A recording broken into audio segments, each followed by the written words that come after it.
حضور پاک صلی اللہ تعالیٰ علیہ وسلم نے فرمایا دنیا میں جو بھی نکاح کرتا ہے اس کے 4 مقصد میں سے ایک ہوتا ہے، پہلا خوبصورتی، دوسرا پیسہ، تیسرا خاندان۔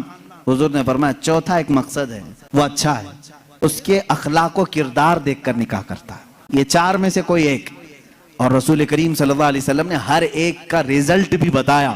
جس نے صرف حسن و جمال دیکھا اور کچھ بھی نہیں دیکھا، خوبصورتی دیکھی، میرے آقا فرماتے ہیں ان قریب اللہ اسے فتنے میں مبتلا کرے گا۔ میرے آقا صلی اللہ علیہ وسلم نے دوسرے نمبر پر فرمایا جس نے صرف مال دیکھ کر کے نکاح کیا، بہت پیسے والا گھر ہے، حضور پاک صلی اللہ علیہ وسلم فرماتے ہیں ان قریب اللہ اسے فقیر بنا دے گا۔ تیسرا، جو بڑے خاندان کو دیکھا، حضور پاک صلی اللہ علیہ وسلم فرماتے ہیں اللہ اسے رسوا کر دے گا۔